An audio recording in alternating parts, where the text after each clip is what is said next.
7 अध्याय 14 श्लोक संख्या 3।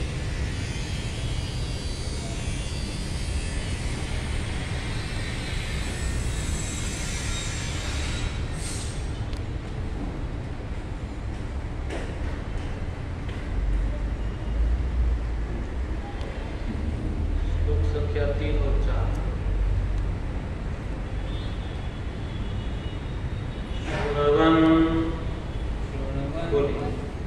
भगवतः अभीक्षणम् अवतार कथा अमृतम् श्रद्धानः यथा कालम् उपशान्तः जन आवृतः सत्संगात् शनके संगम आत्मा जाया आत्मज आदिषु विमुच्चे मुच्यमानेषु स्वयं स्वप्नवत् उत्थितः शृण्वन् भगवतो अभीक्षणम् अवतार कथामृतम् श्रद्धानो यथा काल उपशांत जनावृतः सत्संगासन के संगम आत्मजायात्मजादिषु विमुच्येन्मुच्यमानेषु स्वयं स्वप्नवदुत्थितः शृण्वन् भगवतो अभीक्षणम् अवतार कथामृतम् श्रद्धानो यथा कालम् उपशांत जनावृतः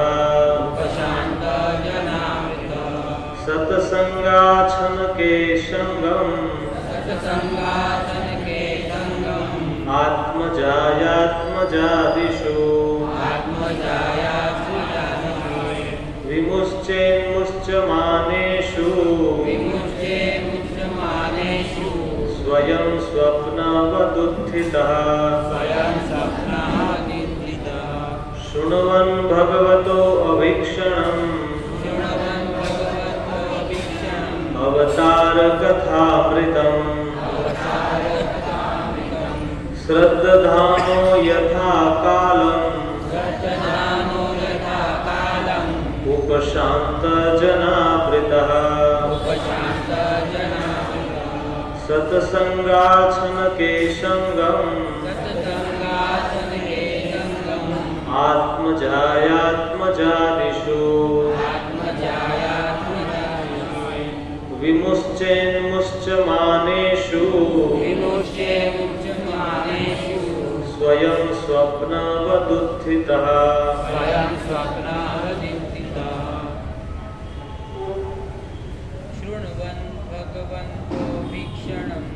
शृण्वन् भगवतो भीक्षणम् अवतार कथामृतम्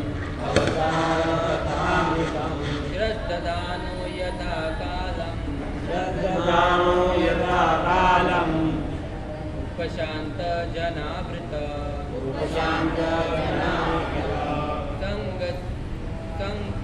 सत्संगश्च नक्षके संगम आत्मजायात्मजादिषु विमुच्येन् उच्यमानेषु स्वयं स्वप्नवदित्तितः वदिष्ठित स्वयं स्वप्न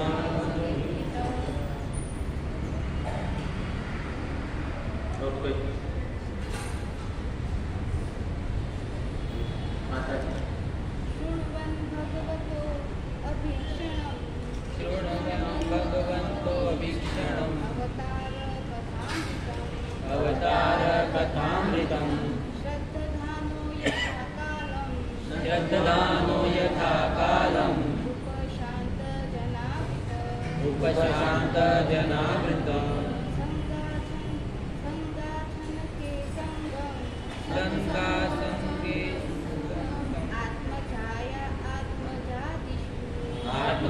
आत्मजायात्मदिषु विमुच्येत विमुच्यमानेषु विमुच्यमानेषु स्वयं स्वयं स्वप्न उपदुःखितः स्वप्नवदिष्ठितः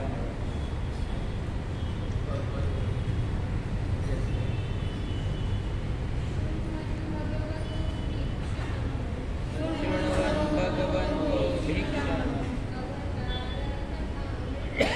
अवतारकथामृतम् श्रद्धानो यथा कालम् उपशान्तजनावृतम् सत्सङ्गासनके सङ्गम् आत्मछायात्मदिषु विमुच्ये उच्यमानेषु स्वयं स्वप्नावदिष्ठितः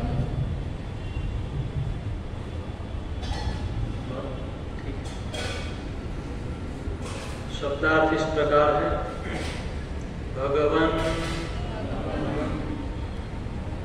शृण्वन् शृण्वन् सुनते हुए सुनते हुए भगवतः भगवतः भगवान की भगवान की अभीक्षणम् अभीक्षणम् सदैव अवतार अवतारों की अवतारों की कथा कथा कथाएं अमृतम अमृतम् अमृतः अमृतः श्रद्धानः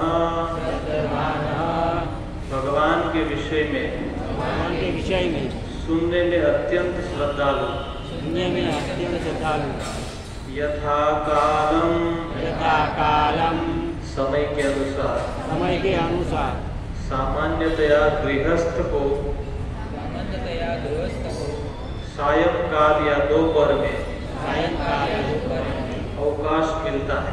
अवकाश मिलता है। उपशांत उपशांत भौतिक कार्यों से भौतिक कार्य से पूर्णतया छुटकारा पाकर छुटकारा पाकर जन जन लोगों के द्वारा आवृतः घिर कर सत्संगात ऐसी अच्छी संगति से संगे धीरे धीरे संगम संगति आत्मा शरीर में जाया पत्नी में आत्मज आदिशु तथा संतानों में भी विमुच्चे ऐसी संगति से छुटकारा पाले मुच्यमानेषु विलग होकर स्वयं स्वप्नवत् सपने की तरह उत्थितः जागृत। अनुवाद एवं तात्पर्य कृष्ण कृपा मूर्ति अभय चरणारविंद भक्तिदास स्वामी श्री प्रभुपाद जी द्वारा गृहस्थ व्यक्ति को चाहिए कि वह साधु पुरुषों की संगति बारंबार करे और अत्यंत श्रद्धापूर्वक भगवान तथा उनके अवतारों के कार्यकलापों के अमृत का उस रूप में श्रवण करे जिस रूप में श्रीमद् भागवत तथा अन्य पुराणों में वर्णित है। इस प्रकार मनुष्य को चाहिए कि वह धीरे धीरे अपनी पत्नी तथा संतानों के स्नेह से उसी तरह विरक्त होता रहे जिस प्रकार जाग जाने पर मनुष्य स्वप्न से विरक्त हो जाता है।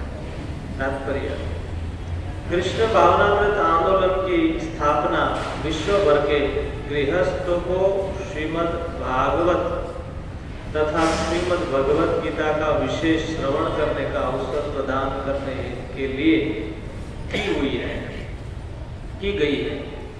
यह विधि जिसे कई प्रकार से वर्णित किया गया है, श्रवण तथा कीर्तन करने को ही श्रवण तथा कीर्तन करने को है।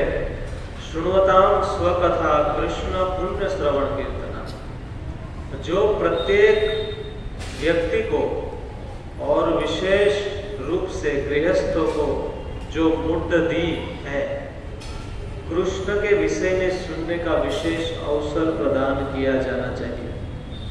वे लोग कृष्ण भावनामृत आंदोलन के विभिन्न केंद्रों में उन भाषणों को जिनमें भगवत गीता तथा श्रीमद् भागवत से कृष्ण कथाओं की व्याख्या की जाती है, मात्र सुनकर आजकल बहुप्रचलित अवैध मैथुन, मांसाहार, मादक द्रव्य सेवन तथा जुआ खेलने में व्यस्त रहने की पाप पूर्ण वृत्ति से शुद्ध हो सकेंगे। उन्हें इसी प्रकार प्रबुद्ध किया जा सकता है। पुण्य श्रवण कीर्तन हरे कृष्ण कृष्ण कृष्ण हरे हरे हरे राम राम हरे हरे मात्र इस संकीर्तन में सम्मिलित होने तथा भगवत गीता से कृष्ण के विषय में श्रवण करने से मनुष्य शुद्ध हो जाता है और विशेष रूप से तब तक वह प्रसाद भी ग्रहण करे। विशेष रूप से तब जब वह प्रसाद भी ग्रहण करे। कृष्ण भावनामृत आंदोलन में यही सब हो रहा है। यहाँ पर एक अन्य विशेष वर्णन हुआ है, शृण्वन् भगवतो अभीक्षणम् अवतार कथामृतम्। ऐसा नहीं है कि यदि किसी ने एक बार भगवत गीता पूरी कर ली तो उसे फिर नहीं सुनना चाहिए,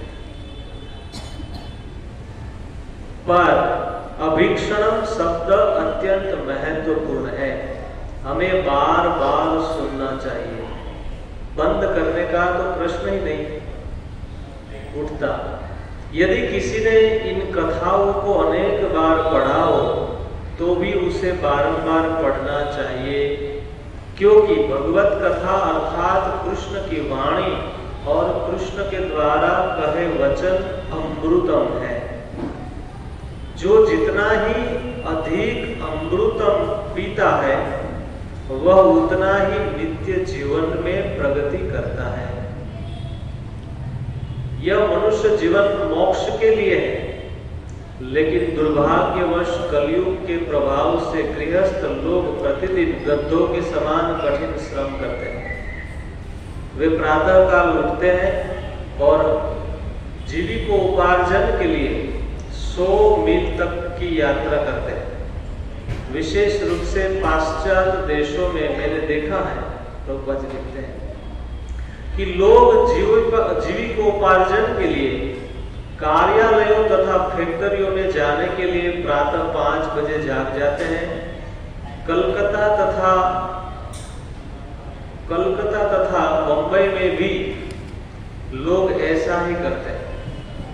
वे अपने अपने कार्यालय का फैक्ट्री में कठिन श्रम करते हैं और घर लौटते समय 3-4 घंटे यातायात में बिताते हैं।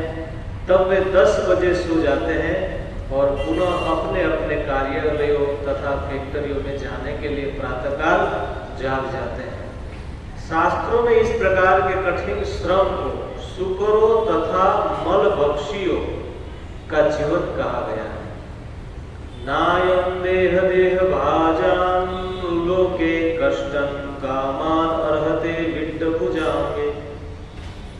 ये उन समस्त जीवों में से जिन्होंने इस जागृत जगत में भौतिक देह धारण करना स्वीकार किया है और जिसे यह मनुष्य का शरीर मिला है, उसे केवल इंद्र तृप्ति के लिए अहर्निश कार्य नहीं करना चाहिए, क्योंकि यह इंद्रिय तृप्ति तो सुकरों तथा मलभक्षी कुकरों तथा मलभक्षी सुकरों को भी सुलभ है।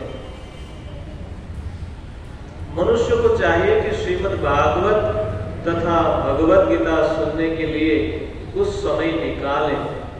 यही वैदिक संस्कृति है। मनुष्य को जीविकोपार्जन के लिए अधिक से अधिक 8 घंटे कार्य करना चाहिए और दोपहर के बाद या संध्या समय गृहस्थों को भक्तों की संगति में कृष्ण के अवतारों एवं उनके कार्यकलापों के विषय में सुनना चाहिए और इस तरह धीरे धीरे माया के बंधन से मुक्त हो जाना चाहिए। किंतु गृहस्थ कृष्ण कथा सुनने के लिए समय न निकालकर अपने अपने कार्यालयों तथा फैक्ट्रियों में कठिन श्रम करने के बाद होटलों या क्लबों में जाने के लिए समय निकालते हैं। यहाँ वे कृष्ण कथा न सुनकर असुरों तथा अभक्तों की राजनीति गतिविधियों को सुनकर प्रसन्न होते हैं और मैथुन, शराब, स्त्री तथा मांस का भोग करके समय का अपव्यय करते हैं। यह गृहस्थ जीवन न होकर आसुरी जीवन होता है। किंतु कृष्ण भावनामृत आंदोलन विश्व भर में फैले हुए अपने केंद्रों में ऐसे पतित तथा निंदनीय व्यक्तियों को कृष्ण के विषय में श्रवण करने का अवसर प्रदान करता है।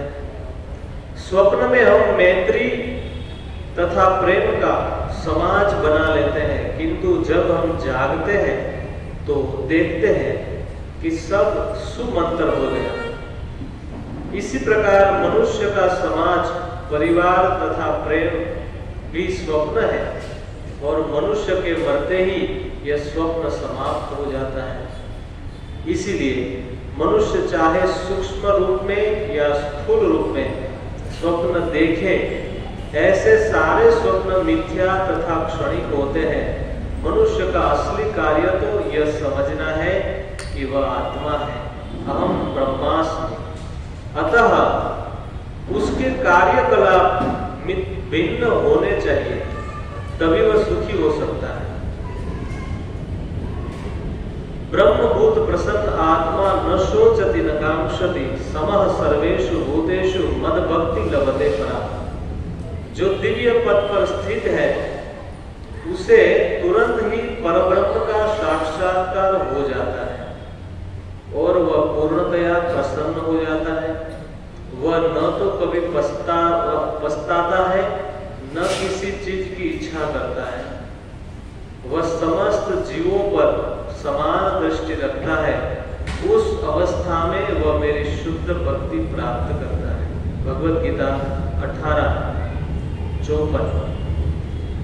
भक्ति में लगा हुआ व्यक्ति सरलता से भौतिकवादी जीवन के स्वप्न से मुक्त हो जाता है। श्री प्रभुपाद की जय। आइए मंगलाचरण। ओम अज्ञानतिमिरन्धस्य ज्ञानाञ्जनशलाकया चक्षुरुन्मिलितं येन तस्मै श्रीगुरुवे नमः। श्रीचैतन्यमनोभीष्टं स्थापितं येन भूतले स्वयं रूप कदा मह्यं ददाति स्वपदान्तिकं। वन्देऽहं श्रीगुरुं श्रीयुतपदकमलं श्रीगुरून् वैष्णवांश्च श्रीरूपं साग्रजातं सगणरघुनाथान्वितं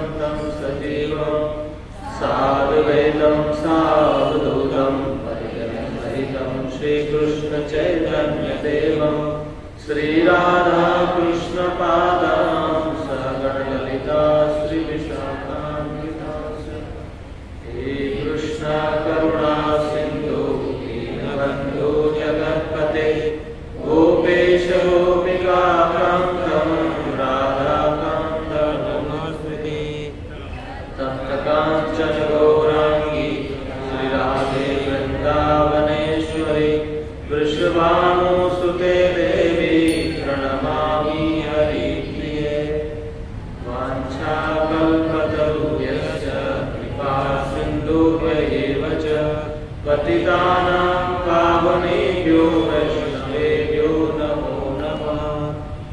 जय श्री कृष्ण चैतन्य प्रभु नित्यानंद श्री अद्वैत गदाधर श्रीवासादि गौर भक्तवृंद। हरे कृष्णा कृष्णा कृष्णा हरे हरे, हरे राम राम राम हरे हरे। हरे कृष्णा कृष्णा कृष्णा हरे हरे, हरे राम राम राम हरे हरे। हरे कृष्णा कृष्णा कृष्णा हरे हरे, हरे राम राम राम हरे हरे।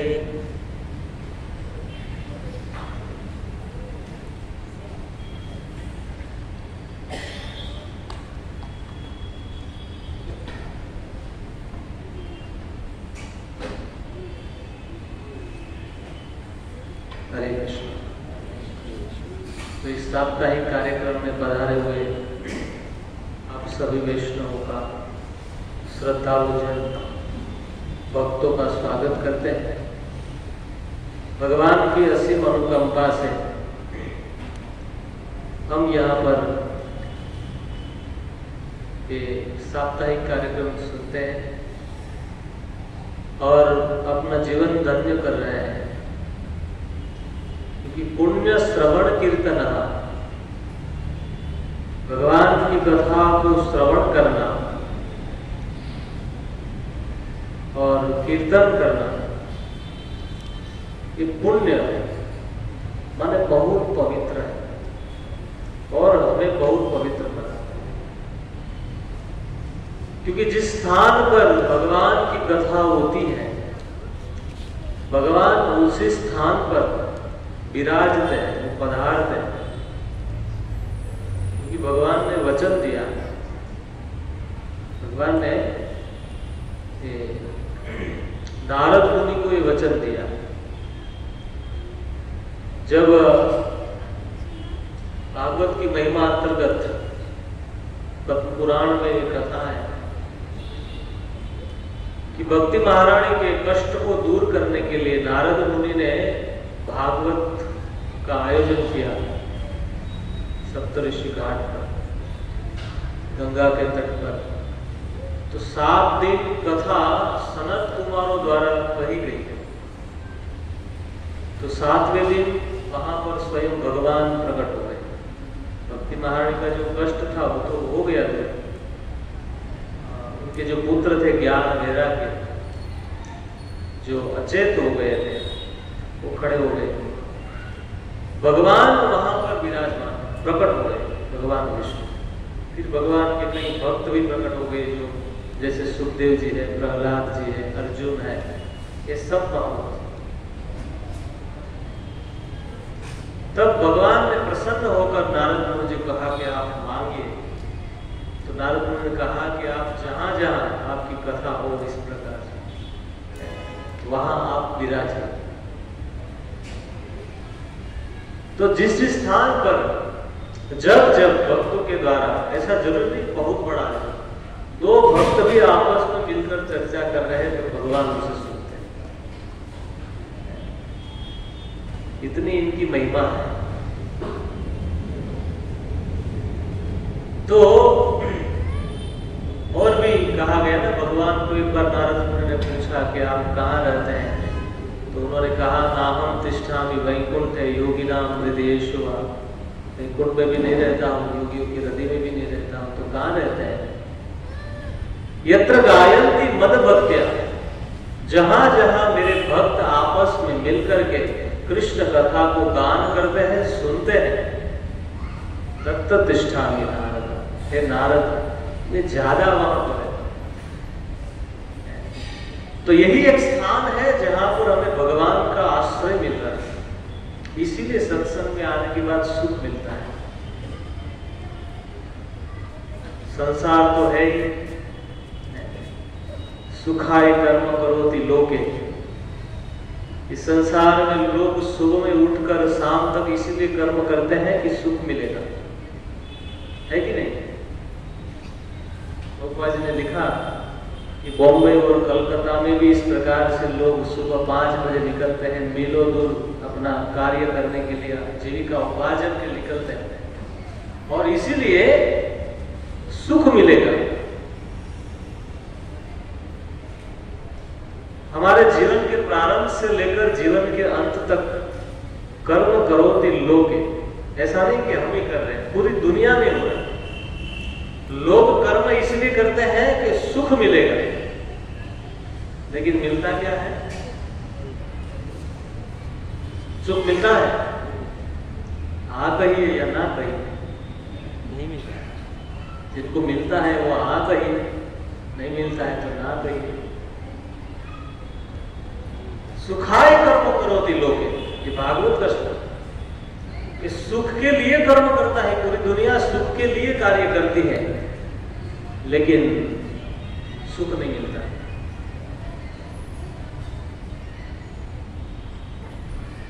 क्योंकि वो तो स्पष्ट है कि जिस भगवान ने इस जगत को बनाया, उन्हीं ने उसके ऊपर लेबल लगा दिया है अशाश्वत जगत दुखालय, ये अशाश्वत है और दुख को देने वाला है, तो सुख नहीं मिलेगा। सुख कहाँ मिलता है? सत्संग में सुख मिलता है। सुखा एव साधुना। भागवत के 11वें स्कंद में जो भागवत धर्म का निरूपण है, उसमें ये बात कही गई है। नारद मुनि जब आए तो भगवान के पिता वसुदेव जी स्वयं इस बात को कह रहे हैं कि देवता जो है उनका यदि आगमन हो तो सुख मिलेगा कि दुख मिलेगा? कोई तय नहीं, सुख भी मिल सकता है, दुख भी मिल सकता है ना। जैसे अभी देखिए कितने दिनों से यहाँ पर बहुत गर्मी है ना, सूर्यदेव ज्यादा ही कुछ तप जाते हैं, तो उससे दुख मिलता है ना। और यदि 15-20 दिन बारिश बरसता है तब भी दुख मिलता है, लेकिन बारिश के बाद जब सूर्य उदय होता है तो वही सूर्य सुख देता है। तो देवता जो है उनका आगमन सुख भी देता है और दुख भी देता है। साधु एवं सुखाना, किंतु साधु जो है वो केवल सुख देता है, वो कभी दुख नहीं। इसलिए सत्संग में सुख ही मिलता है।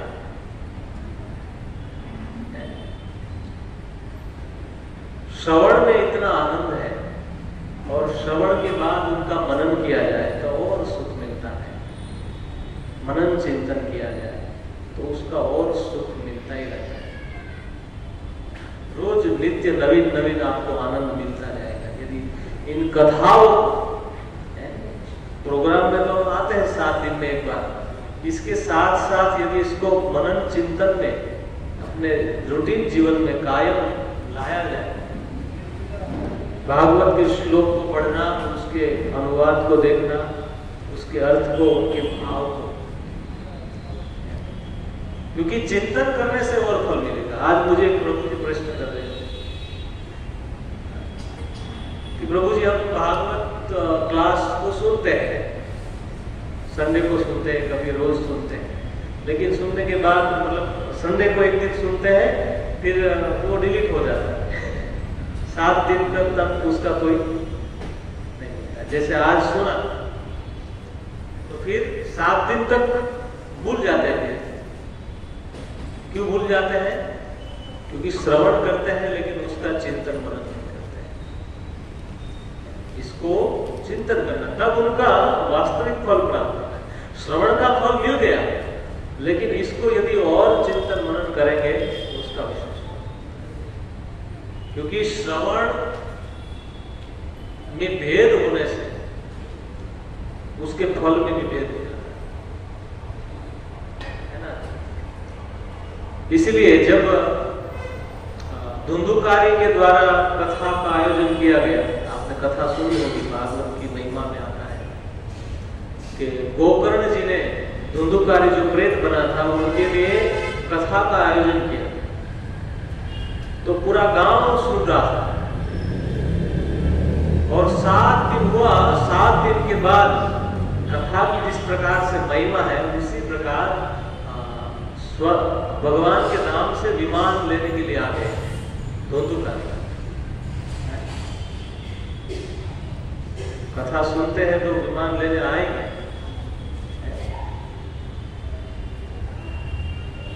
तो आ गया, तो धुंधुकारी को लेने के लिए आ गए वैकुंठ से विमान, और उनमें भगवान के पार्षद, क्योंकि जो भगवान के विमान जब आते हैं तो भगवान के पार्षद आते हैं आपको लेने के लिए। आप सबको लेने जाएंगे, लेकिन जाना है कि नहीं जाना है वो तो देखना पड़ेगा। विमान तो आएगा, लेकिन जाने के लिए कितने लोग रेडी है? कभी आ गया तो अभी कुछ लोगों को तो यही रहता है, बाप रे बाप अभी आ गया तो क्या करेंगे, घर का क्या होगा, परिवार का क्या होगा, फैक्ट्री का क्या होगा। हाथ पर नहीं किया। तो विमान आ गया, भगवान के पार्षद उसमें आए, तो गांव वालों ने उनसे प्रश्न कर दिया कि भाई ये कथा धुंधुकारी ने सुनी थी और हम लोगों ने सबने सुनी थी, तो फिर हमारे लिए क्यों नहीं आया विमान, और केवल इनके लिए आए? भगवान के पार्षद के साथ वार्तालाप है उन गांव वालों, मतलब गांव वालों के थ्रू ये प्रश्न गोकर्ण जी ने किया। गांव वालों ने कहा कि ये प्रश्न करिए। तब वहां पर भगवान के पार्षद के द्वारा उच्चारित श्लोक है कि श्रवण भेदेन फल भेद, श्रवण में भेद होने से फल में भी भेद हो जाता है। कैसे? बोले धुंधुकारी ने जो कथा सुना था पूरा दिन, वो पूरी रात भर उसका जो है चिंतन मनन करता था, जो कथा सुनी थी उसी को चिंतन करता, इसलिए वो शुद्ध हो गए।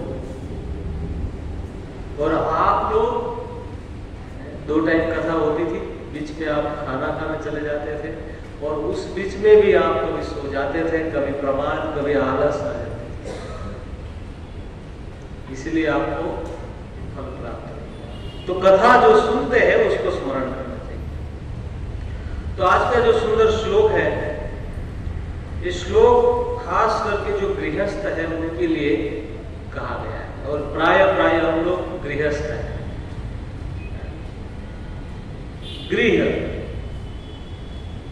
गृह माने होता है घर, और घर माने दूसरा अर्थ होता है पत्नी। जो पत्नी और बच्चों के साथ, पति पत्नी बच्चों के साथ जो रहते हैं उसको गृहस्थ कहा जाता है। वैसे हमारे वैदिक प्रणाली में 4 आश्रमों का वर्णन है। हमारी उम्र यदि 100 साल की है तो उसका 4 विभाजन किया गया है। 25 साल तक ब्रह्मचारी, उसके बाद गृहस्थ, फिर वानप्रस्थ और सन्यास। तो गृहस्थ हम लोग प्राय गृहस्थ जो घर में रहते हैं, बच्चों पत्नी के साथ रहते हैं, उनका पालन पोषण करते हैं, अपने समाज में रहते हैं। तो ये प्रश्न युधिष्ठिर महाराज ने राजसूय यज्ञ में किया। नारद मुनि जब राजसूय यज्ञ हुआ तो यज्ञ के बाद कथा हुई। कथा में नारद मुनि को युधिष्ठिर महाराज ने प्रश्न कर दिया कि गृहस्थ एताम पदवी विधिनाम एन च अंजसा, हे प्रभु हमें बताइए कि हम जैसे गृहस्थ गृह मुर्दली जो है संसार में रहते हैं, अनेक चिंताओं से घिरे हुए हैं, अनेक व्यवहारों के चक्कर में पड़े हुए हैं, इन लोगों का उद्धार आसानी से हो जाए, अंजसा ऐसा कोई उपाय बताइए। जो साधु महात्मा है वो तो ठीक है, चले जाते हैं वृंदावन जंगल में चले जाते हैं, अपना भजन करते हैं, लेकिन जो बंधा हुआ है ना, हम लोग बंधे हुए हैं। संत लोग कहते हैं कि एक ऐसी रस्सी है जो कभी दिखाई नहीं देती है ना। आदमी घर से निकलता है, 100 मीलों तक दूर जाता है, लेकिन वापस फिर वो घर पे आ जाता है। कभी किसी के घर पे नहीं चला जाता है, अपने ही घर आ जाता है वापस। क्योंकि ये रस्सी से बंधा हुआ है। हृदय ग्रंथि नाम, उसे हृदय की ग्रंथि कहते हैं। हृदय से रस्सी से बंधा हुआ है, ये मेरा घर है। ऐसा कहा जाता है कि जब जीव इस जगत के अंदर जन्म लेता है, जन्म के साथ कई सारे बंधन पर लाभ दिए जाते हैं।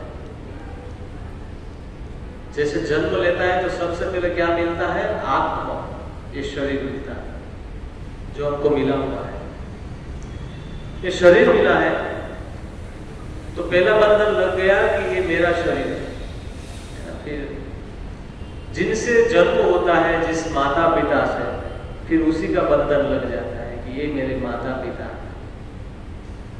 फिर शादी होती, विवाह होता है तो ये मेरी पत्नी है। अब जब विवाह होता है तो घर चाहिए, तो ये मेरा घर है। फिर घर चलाने के लिए ऑफिस चाहिए, तो ये मेरी ऑफिस है। तो इस प्रकार से एक के बाद एक जो है गांठ बंध जाती है, फिर उसको छोड़ना मुश्किल। किंतु ये हृदय ग्रंथि कैसे सुनेगी? तो कहते हैं कि भागवत का श्रवण करने से, उसका चिंतन मनन करने से धीरे धीरे धीरे, जैसे इसमें नारद मुनि कहते हैं कि फिर स्वप्नवत इसको छोड़ सकता है। जो भागवत श्रवण करता है, जो उसका मनन चिंतन करता है, वो छोड़ पाएगा। कैसे? तो कहते स्वप्नवत। जैसे हमें कोई स्वप्न आता है, आता भी है आपको स्वप्न? किसी को स्वप्न आता है कभी? स्वप्न आता है कि नहीं आता है? आता है। कभी स्वप्न में हम कहां कहां चले जाते हैं, याद करिए अपने स्वप्न।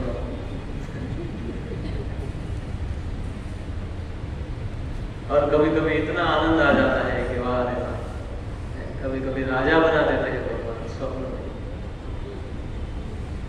लेकिन जैसे ही नींद खुलती है तो सारा खेल समाप्त। वैसे ही हमारा ये मनुष्य जीवन एक स्वप्न जैसा है। यहां जो कुछ भी है वो स्वप्नवत है।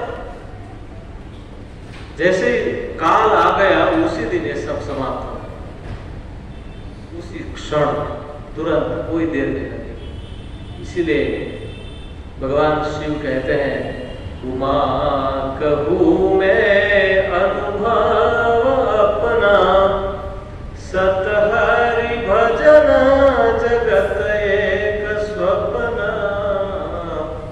उमा कहूँ मैं अनुभव अपना, सत हरि भजन जगत एक स्वप्न।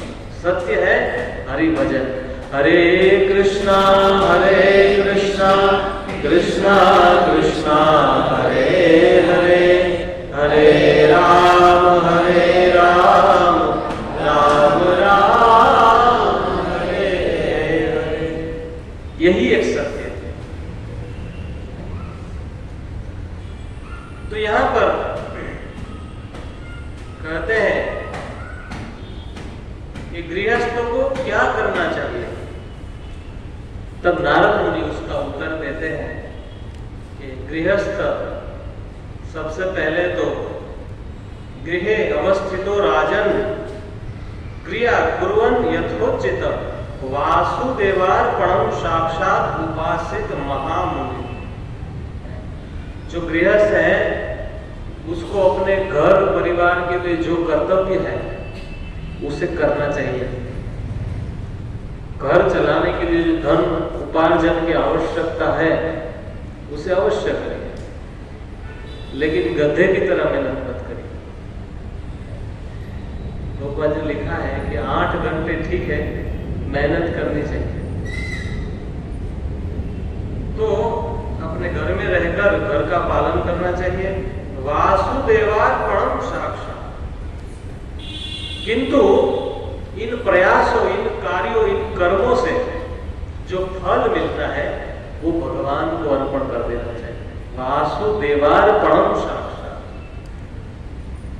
अपने भोग के लिए नहीं, अपितु भगवान की सेवा के लिए करें। कैसे कर सकते हैं? आप सब जानते हैं कि हम घर में जो कुछ भी बनाते हैं, भोजन बनाते हैं, वो भगवान को अर्पण कर देते हैं। पत्नी, बाल को, बच्चों को, परिवार को हम भगवान की सेवा में लगा देते हैं। कोई आरती करे, कोई भगवान की श्रृंगार करे, कोई भोग लगाए, कोई कीर्तन करे। तो ये प्रभुपाद जी लिखते हैं कि भक्तों की संगति से हमें ये सीख लेना चाहिए कि कैसे वासुदेवार्पण किया जाए। जो भक्त करते हैं रोज अपने घर में, उसे पूछना चाहिए।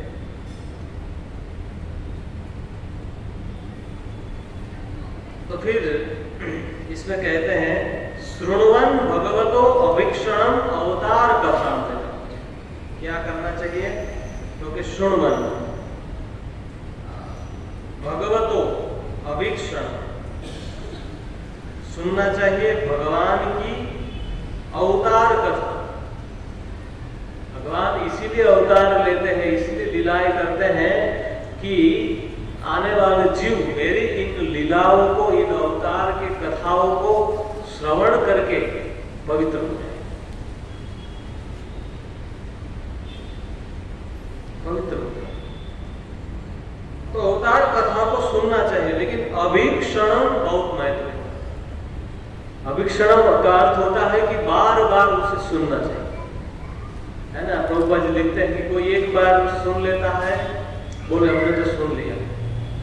कोई एक बार भगवत गीता पढ़ लेता है, बोले हमने तो पढ़ लिया। ऐसा नहीं, बार बार अभीक्षणम, तभी जो है हमारी चित्त वृत्ति उस पर अभिनिविष्ट करेगी। और जब तक कथाओं में अभिनिवेश नहीं होगा, तब तक हमारा चित्त भगवान में नहीं लगता, तब तक हमारा चित्त इधर उधर जाता है। हमारी जो मति है वो सती नहीं होगी, किंतु जैसे ही हम कथा श्रवण करते रहेंगे, चिंतन करते रहेंगे, तो हमारा चित्त जो है वो भगवान के चरणों में लग जाएगा। और जब चित्त लगेगा, सतिम मतिम सतिम यश्चति वासुदेव, हमारी मति जो है वो सती हो जाएगी। और फिर यही जीवन का फल है, यही जीवन का लाभ है, अंते नारायण स्मृति। ये मनुष्य जीवन का यही लाभ है कि हमारी मति जो है भगवान में लग जाए, उसी से कल्याण होगा। जन्म मृत्यु का चक्कर इसी से समाप्त होगा, सारे दुख इसी से समाप्त होंगे। क्योंकि जब तक जन्म मृत्यु का जो फेरा है पूरा नहीं होगा, तब तक वापस आते रहेंगे, वापस जाते रहेंगे। पुनरपि जननम पुनरपि मरणम पुनरपि जननी जठरे शयनम, ऐसा कब तक करते रहेंगे? इसलिए जब तक हम भगवान में चित्त वृत्ति नहीं लगाएंगे, भजन नहीं करेंगे और अंत नारायण की स्मृति नहीं होगी, तब तक ये इस दुखमय संसार में आते रहेंगे, जाते रहेंगे, आते रहेंगे, जाते रहेंगे, सब चलता रहेगा, है ना। संसार में छोटे मोटे दुख हमें तब तक सता रहे जब तक हमें बहुत बड़े रोग लगा है, भवरोग जिसे कहते हैं, है ना। बारंबार आना जाना ये लगा है, इसीलिए दुख है। जैसे यहाँ पर छोटी मोटी बीमारी आती है, अभी कोरोना का समय जो गया इतना बड़ा, लोग हाहाकार मचाया, कोरोना आ गया, कोरोना आ गया, क्या करेंगे। तो अब चला गया थोड़ा, तो लोग शांत हो गए कि अब चला गया, अब चला गया तो इससे बड़ा आएगा, लेकिन समाप्त नहीं होने वाला जब तक आप इस शरीर के आवागमन को खत्म नहीं करेंगे। इसीलिए मनुष्य जीवन मिला है तो जानना चाहिए कि मैं आत्मा हूं, कहां से आया हूं, मुझे क्या जाना है, कहां जाना है, वो तय करिए। तो ये है, तो हम एक बार पढ़ ली है तो इसका अर्थ नहीं है कि खत्म हो गया। बार बार पढ़िए, बार बार सुनिए, सत्संग में बार बार आइए।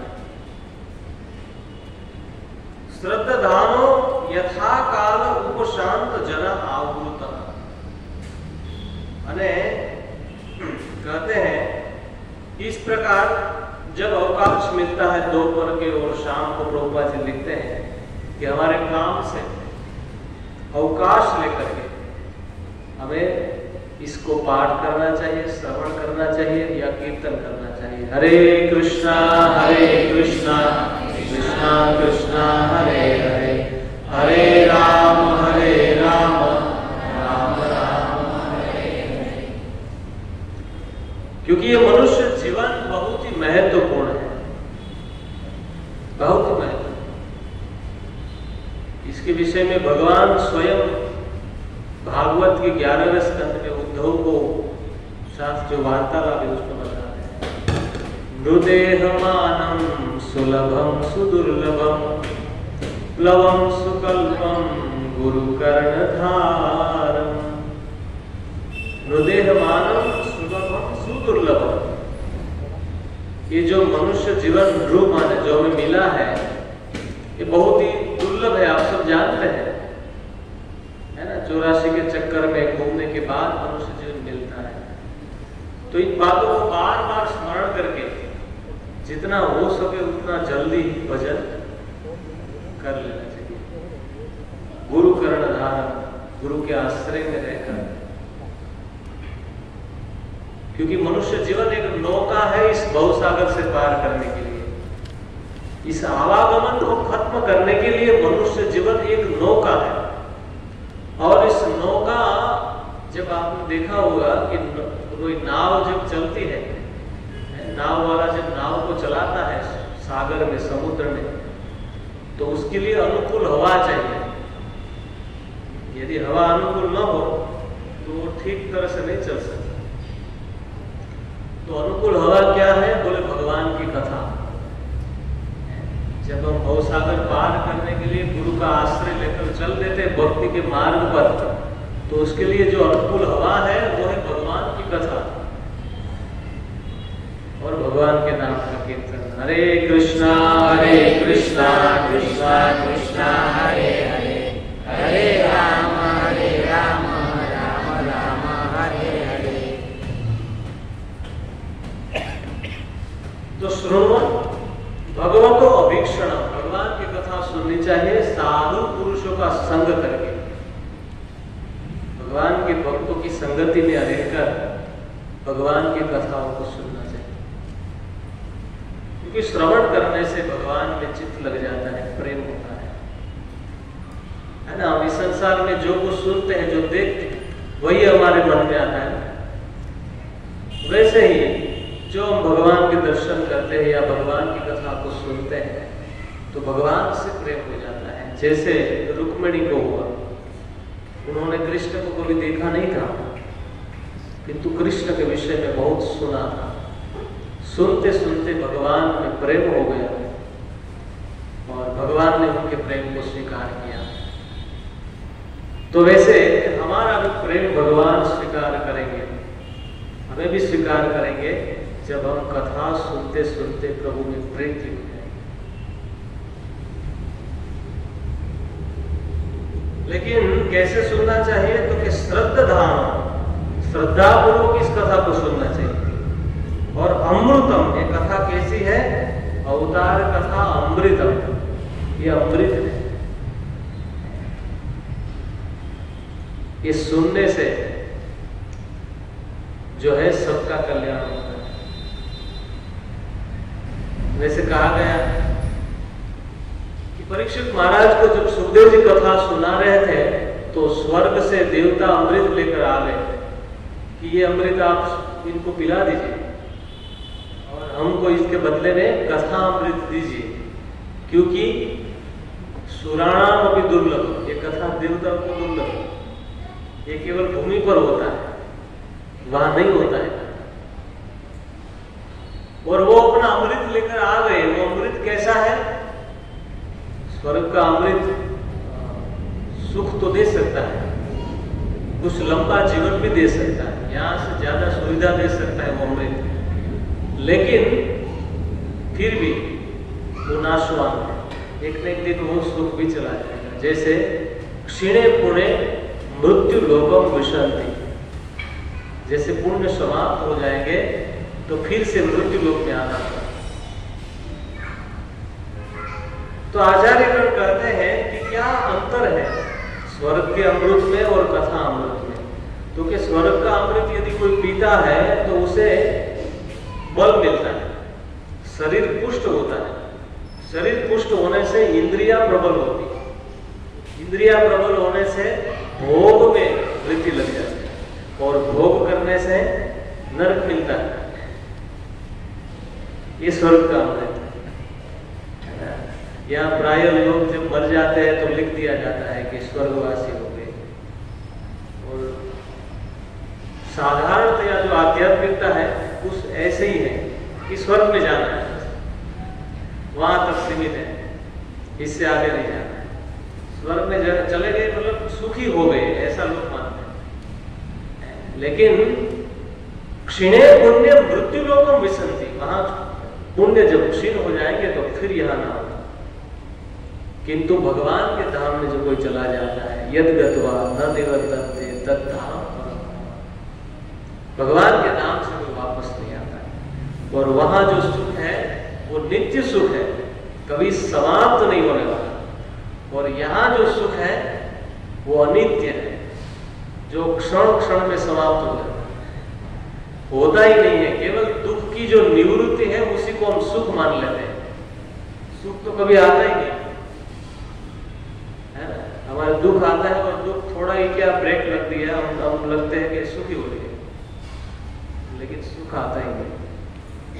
तो सुखी होने के लिए हमें अपने जीवन को श्रद्धापूर्वक भगवान के उपशांत जनाकृता संसारिक कार्यों से मुक्त होकर के, इसी प्रकार जो आप सुन रहे हैं, हफ्ते में एक बार या 2 बार कभी भी जब भी समय मिलता है, ज्यादा से ज्यादा भगवान के भक्तों की संगति में रहकर उनसे कृष्ण कथा को श्रवण करना चाहिए। ये करते करते क्या होगा, क्योंकि सत्संगात सन के संगम आत्मजायात्म जादिशु, इस प्रकार सत्संग सुनते सुनते चित्त को लगाते हुए स्मरण चिंतन करते करते क्या होगा, सन के धीरे धीरे, एक साथ में नहीं होगा,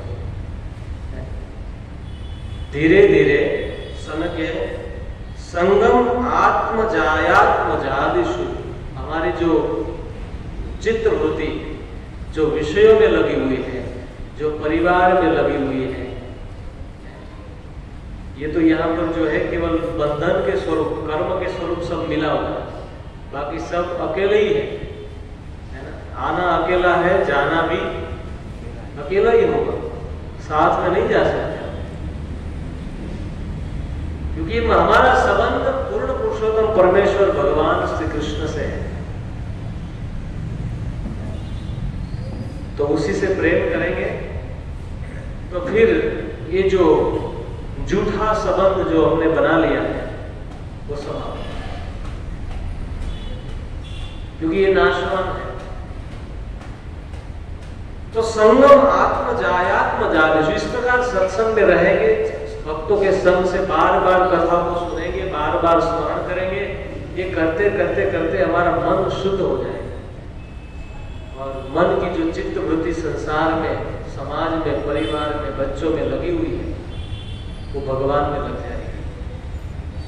अतः क्या होगा, क्योंकि आत्म जायात्म जादेश, आत्म माने ये शरीर, आत्म माने शरीर को आत्म कहते हैं, और आत्मज माने शरीर से जो जन्म लेता है उसे आत्मज कहा जाता है। लोग लिखते हैं, जो मैरिज की कार्ड होते हैं उसमें लिखिए हमारे आत्मज, हमारे पुत्र का विवाह है।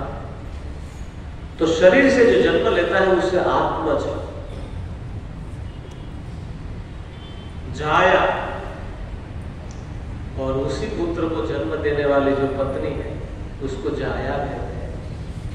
आदिशु, आदिशु माने आगे जो घर है, जो व्यवहार है, जो संबंधी है, जो स्नेही है, वो सब की बात कर रहे हैं।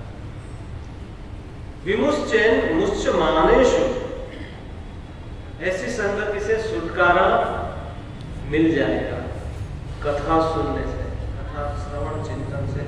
और स्वयं स्वप्नवद उत्थित, जैसे जागृत होने से व्यक्ति स्वप्न में आया सारा चीज भूल जाता है, वैसे ही जब जाग जाएगा तो स्वप्न की तरह ही सब भूल जाएगा। भूल जाएगा मतलब कल से नहीं भूल जाएगा, और ऐसे भूलना भी नहीं है, मन से इसका त्याग कर देना है। संसार में हम रहे तो कोई दिक्कत नहीं है, किंतु संसार हमारे अंदर आ जाता है तो दिक्कत हो जाती है।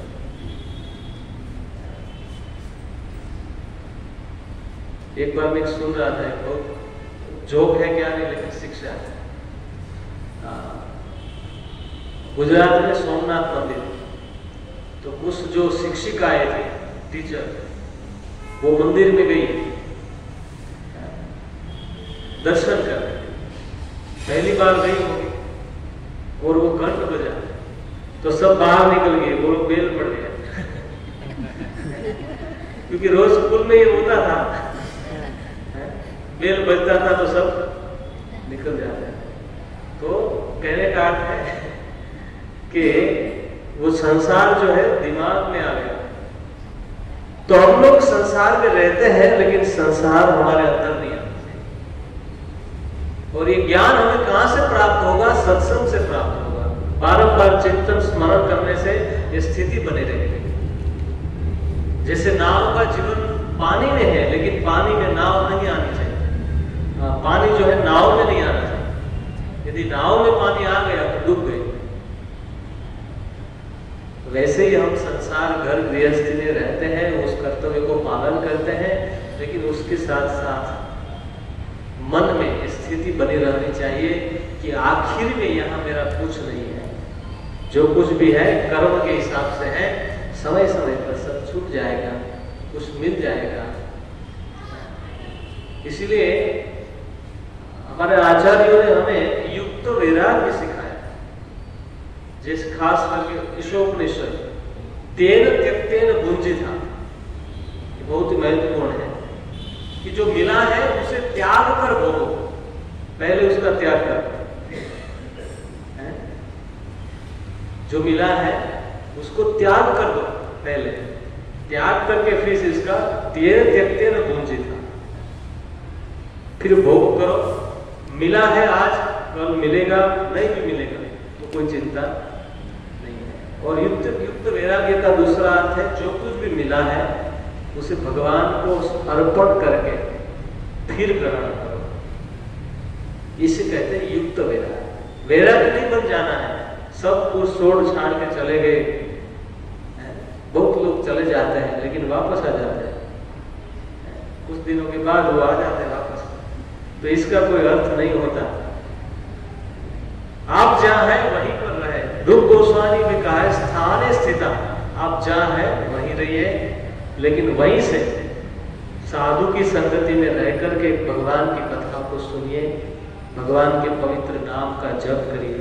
हरे कृष्णा कृष्णा कृष्णा हरे हरे, हरे राम राम राम हरे हरे। इस प्रकार यदि हम करेंगे तो हम इस संसार से जीवन के अंत में मुक्त हो जाएंगे, हम मुक्त रहेंगे। फिर मृत्यु के आने में कोई भय नहीं होगा, न कोई छूटने का भय नहीं होगा, क्योंकि हम पहले से जान चुके हैं। ये भय तब तक है जब तक ज्ञान नहीं है ना। जैसे ज्ञान नहीं है उसे भय बना रहता है, लेकिन जो ज्ञान हो जाता है, अंधेरे में यदि कोई कहीं पर रस्सी पड़ी हुई है तो अंधेरे में ऐसा लगता है कि अरे सांप तो नहीं है, लेकिन जैसे लाइट करते हैं तो देखते कि तो रस्सी है, तो भय समाप्त हो जाता है। वैसे ज्ञान होते ही संसार का भय समाप्त हो जाता है। और ये ज्ञान साधु पुरुषों की संगति से मिलता है, श्रवण कथा श्रवण करके मिलता है, उसका चिंतन मनन करके ये ज्ञान होता है। फिर हम इस संसार में कैसे भी रहें, कोई चिंता नहीं। तो इस प्रकार से बहुत सुंदर बात पूछी गई युधिष्ठिर महाराज के द्वारा। नारद मुनि ने हम लोगों के लिए ये बताया कि बार बार करना। वैसे इनकी तो अद्भुत महिमा है। और विशेष आज एक आचार्य का तिरुभाव दिन, रामानुजाचार्य, सॉरी राय रामानंद। राय रामानंद हमारे गौड़ीय वैष्णव में एक वैष्णव है और खास करके चैतन्य महाप्रभु के बहुत ही करीबी परिकर। जैसे उनके विषय में तो बात बताई जाती है कि ये 5 भाई हैं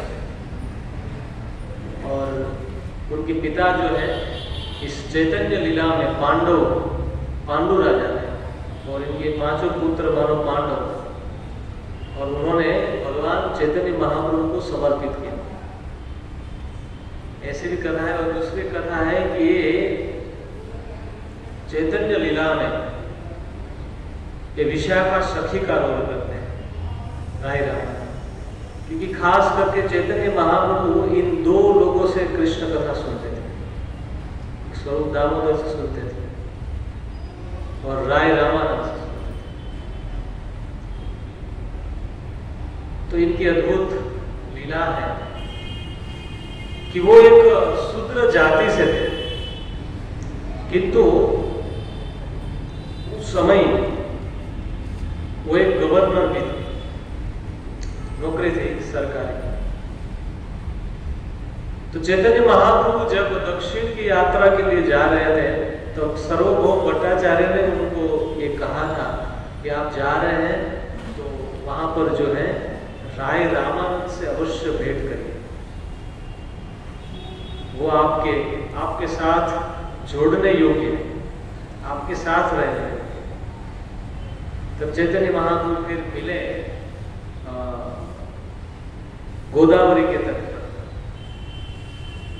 उनकी भेंट हुई। देखा उन्होंने कि पालकी में आ रहे हैं, क्योंकि वो राजा जैसा उनका पद था राय रामानंद का, तो पालकी में चढ़ करके वो स्नान करने के लिए आ रहे थे और स्नान कर लिए। चैतन्य महाप्रभु एक स्थान पर बैठकर जप कर रहे थे तो उन्होंने देखा कि यही राय रामानंद है, तो उनका मन भी उनको मिलने के लिए आतुर हुआ।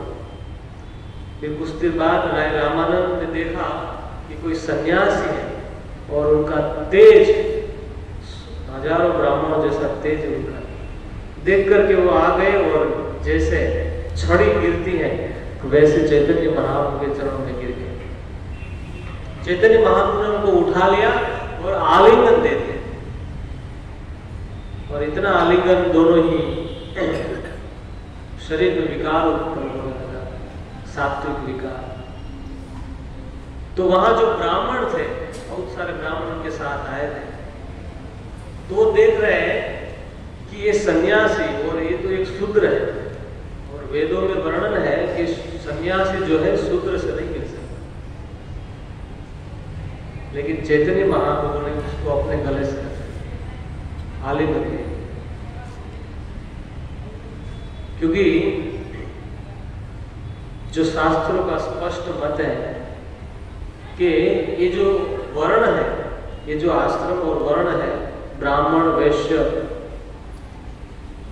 ब्राह्मण क्षत्रिय वैश्य और शूद्र, ये अपने स्वभाव से बनते हैं, शरीर से। जन्मना जायते शूद्र। संसार कलयुग के अंदर जन्म से सब शूद्र है, लेकिन उनके स्वभाव के अनुसार गुण कर्म स्वभाव, अपने गुण कर्म और स्वभाव के अनुसार वो अपनी स्थिति तय करता है कि वो ब्राह्मण है, साधु, क्षत्रिय है, वैश्य है या शूद्र है।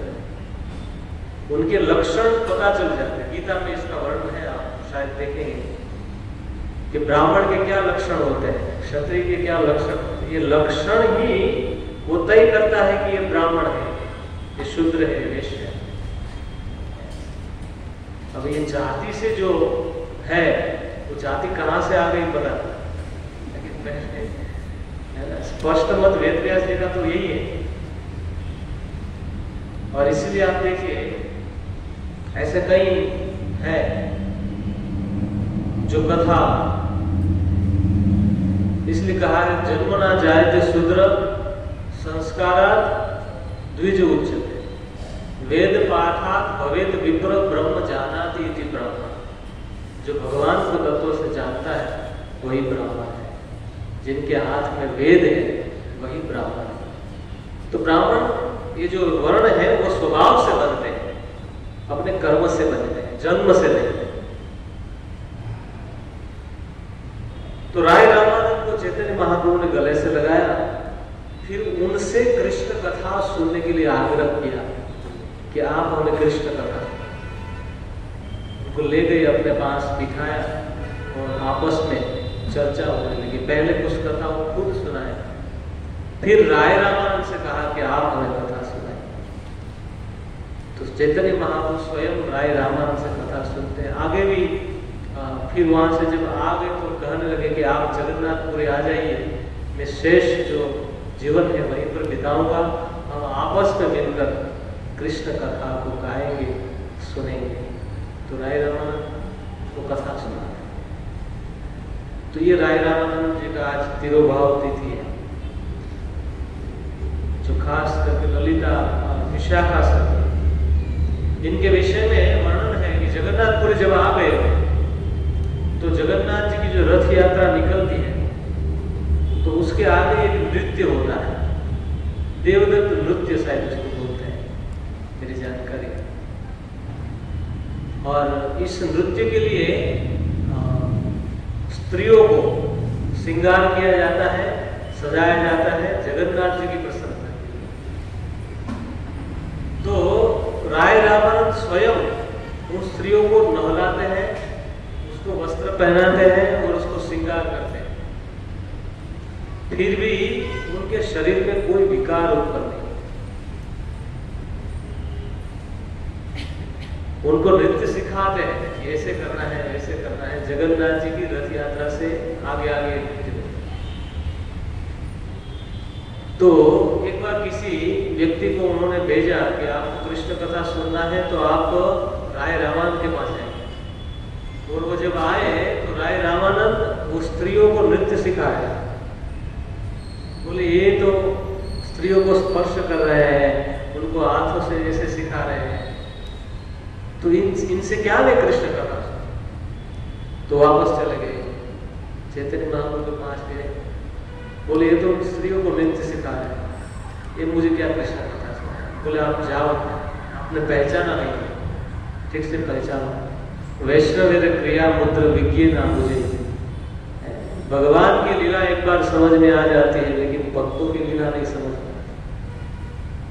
उनकी क्रिया, उनकी मुद्रा, उनका भाव हमें समझ में नहीं आता। इसीलिए सिद्धांत दिया है रूप गोस्वामी ने कि जो भगवान के नाम को एक बार भी बोला, जब किया, उसको मन से आदर करो। चाहे वो होता है ना, नए नए जो भक्त बनते हैं तो वो कभी नशा भी करते हैं, तंबाकू खाते हैं, चाय पीते हैं, तो इसका अर्थ ये नहीं है कि इसकी कोई वैल्यू। जिन्होंने एक बार भी भगवान का नाम लिया उसे भी वैष्णव माना जाता है, क्योंकि जो नाम लिया उसके कंपैरिजन में वो जो दोष है उसके अंदर, उसकी कोई वैल्यू नहीं, क्योंकि भगवान के नाम की इतनी महिमा।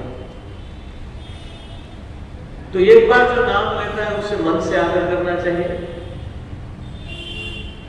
दीक्षा चैत प्रणति विश्व भजत विश्व। एक बार जो नाम लिया है, हो सकता है आप उसे प्रणाम मत करो, लेकिन मन से उसका आदर करो। इन्होंने भगवान का नाम जप कर रहा है, भले ही अभी वो चाय पी रहा है, मावा खा रहा है, शराब पीने वाला भी कभी कभी नाम शुरू करता है ना, क्योंकि ये तो स्पष्ट सिद्धांत है, जो नाम का नशा जिनको चढ़ता जाएगा वो सब उतरता जाएगा।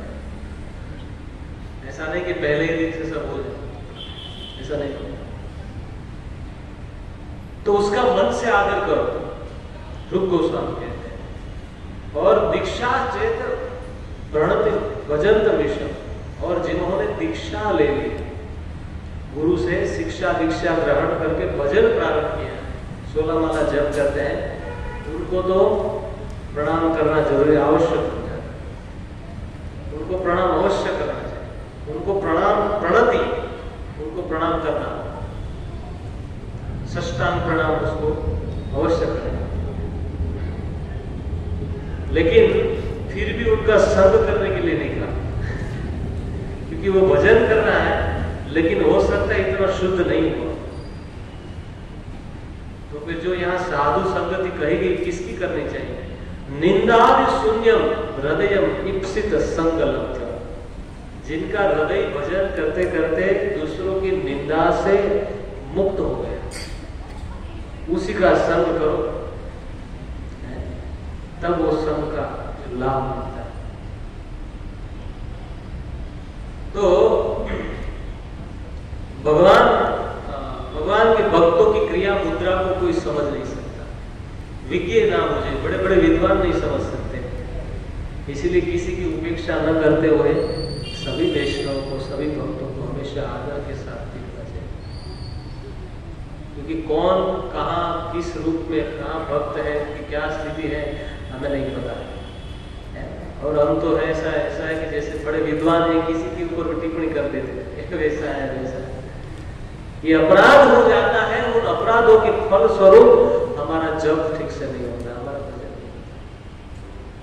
अपराध होता है तो क्या होता है? भजन का जो सुख है वो चला जाता है। आज से तो हम ऐसे रहेंगे, धोती कुर्ता पहने रहेंगे, तिलक किए रहेंगे, मंदिर जाते रहेंगे, सब रहेंगे, लेकिन भजन का सुख जो आनंद मिलता था नाम में, वो समाप्त हो जाएगा। इसलिए कभी किसी का अपराध न करते हुए। तो राय रामानंद को फिर से जब वो भक्त गए तो मिले, राय रामानंद ने विनम्रता पूर्वक कहा, अरे आप हमारा वेट कर रहे थे और हमें पता ही नहीं था, हमें क्षमा करिए। ये भाव देख करके उनको पता चल गया। फिर वो कृष्ण कथा सुनाते। तो चैतन्य महाप्रभु स्वयं जिनसे कृष्ण कथा सुनते हैं, ऐसे राय रामानंद का तिरुभाव है। हम उनके चरणों में प्रार्थना करेंगे कि हमें भी वो कृष्ण कथा सुनने के लिए शक्ति प्रदान करें और कुछ बोलने के लिए भी हमें आशीर्वाद प्रदान करें। जैसे महाराज जी कहते हैं कि हर एक भक्त को कृष्ण कथा बोलना चाहिए, अपने जीवा को पवित्र करने के लिए। तो इसी भाव से हम प्रार्थना करते हैं। उसी के साथ साथ हम यहाँ पर इस कथा विराम करते हैं, टाइम लगभग हो गया, ठीक है। हरे कृष्णा।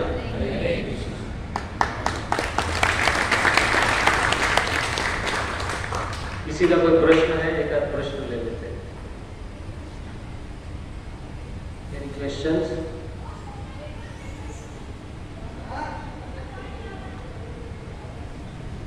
Yes, प्रभु जी। हरे कृष्णा। मैं रिक्वेस्ट करना चाहता हूँ, सभी जो माता बहनें हैं सबको केरला स्टोरी जाकर देखनी चाहिए और इनको अवेयरनेस होना चाहिए जो हमारे समाज में जो गड़बड़ियाँ हो रही हैं, क्योंकि अगर ये लोग जागृत नहीं होंगे तो लड़ना बहुत मुश्किल है। तो अगर हो सके सब लोग तो केरला स्टोरी देखने जाइए, आप लोग को पता चलेगा कि क्या प्रॉब्लम है समाज में, ताकि आप लोग दूसरे को भी शिक्षित कर सकते हैं। और जो बहुत कुछ गलत चीज़ें हमारे समाज में हो रही है, इससे आप लोग लोगों को बचा सकते हैं। हमारे जो समाज के अंदर ये भयानक चीज़ें हैं, ये बहुत भयानक है, आप लोगों को पता नहीं होगा शायद। इसके बारे में आप लोग अवेयर रहिए। अगर आप लोग ये जो पीढ़ी है ये आखिरी पीढ़ी है, समझ लीजिए। अगर हम लोग अपने धर्म को नहीं संभाल पाए तो आगे की पूरा जनरेशन खत्म हो जाएगा। ये आप सब लोग को समझना पड़ेगा। और ये महाराज जो जी हैं, ये साक्षात देवता स्वरूप है, ईश्वर हमारे लिए। धन्यवाद। प्लीज़ जाइए, सब लोग केरला स्टोरी जाके देखिए। खासकर छोटी छोटी बच्चियाँ जो हैं, आप सब लोग भी अपने घर पे सब लोग भेजिए उनको, क्योंकि ये हमारे जो पढ़ाई में है धर्म नहीं है। हमारी पढ़ाई में धर्म नहीं होने की वजह से हमें धर्म का महत्व नहीं पता है, और धर्म का महत्व नहीं पता होने की वजह से जब एक खाली ग्लास की तरह हमारे बच्चे दूसरे धर्म के लोग आके उसमें कचरा भर दे रहे हैं। आप लोग जाइए, प्लीज़ जाइए, बताइए अपने बच्चों को। बहुत धन्यवाद। और कोई क्वेश्चन है किसी का? प्रश्न?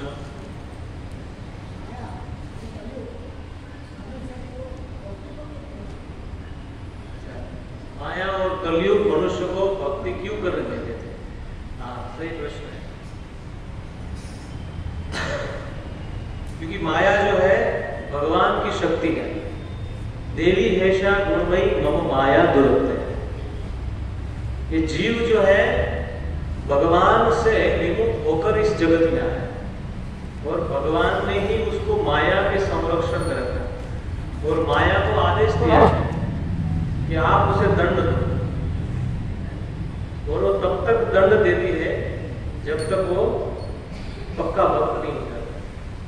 इसलिए भजन करते हैं उसमें भी बाधा देती है ताकि वो और मजबूत हो और मजबूत हो।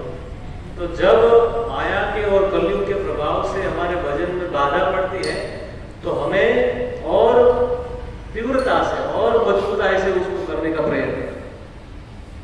तो माया तो अपना काम करेगी क्योंकि वो चाहती है, क्योंकि भगवान ने उसको आदेश दिया है कि तुम जीव को शुद्ध करो।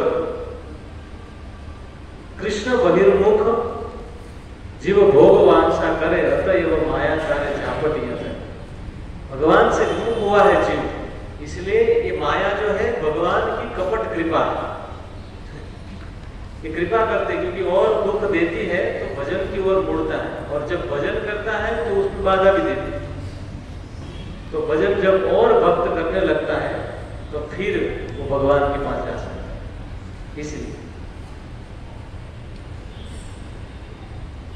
ठीक है, धन्यवाद। हरे कृष्ण।